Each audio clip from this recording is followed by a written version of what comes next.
My late husband, Joe, and I had 2 daughters, Sarah, who's 31 now, and Rachel, who's 30. So we had them rather close together. And I really shouldn't have been surprised by the pet peeves having 2 daughters would create new pet peeves almost on a daily basis, since I was also one of the 2 daughters that my parents had.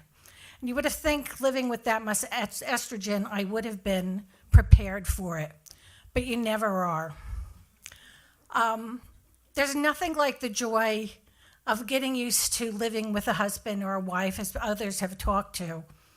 But what's really interesting is when the offspring, those children that you've raised, that you've carried, that you've loved, that you've nurtured, finds a new way to bring joy and develop new pet peeves in your life.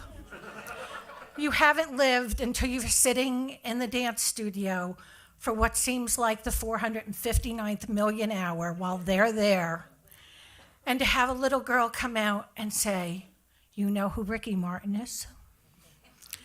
There's nothing like turning around and finding a 12-year-old daughter when you say to her, "Have you?"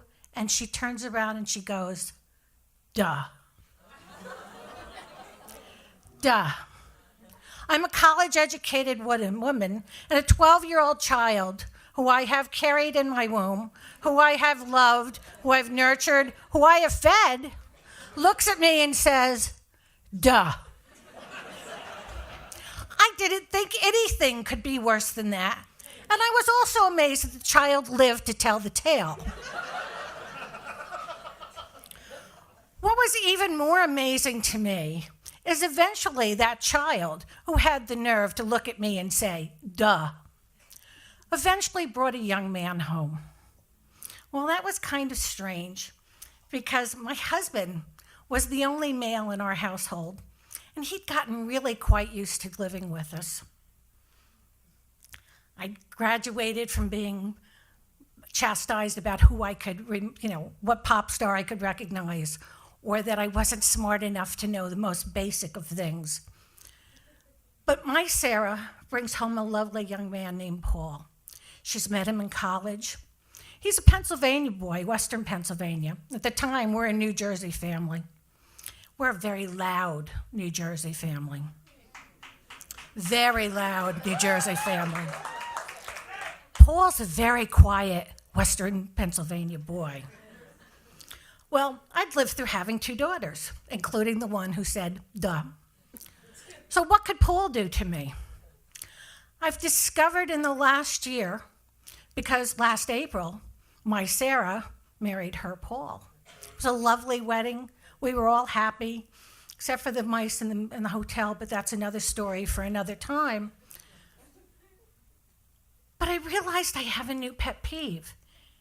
And although it wasn't brought to me by one of my daughters that I carried and I loved and I nurtured, but it was brought on by this young man that she brought into our lives.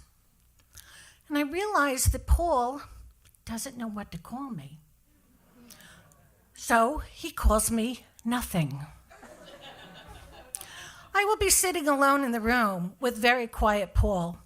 And in case you haven't noticed by the gray hair and the wider hips, I am approaching an older age and the hearing doesn't work quite as well, which could be a whole nother pet peeve story.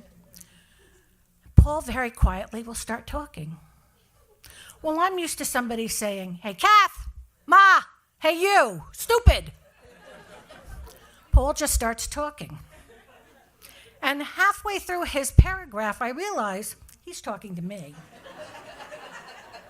So in my old age, what I've discovered is that it's not my daughters and the estrogen, but it is the young man that she's brought into our house. Unfortunately, I did not carry him. I did not love him. I did not raise him. And I have no idea how in the hell to tell him to call me something.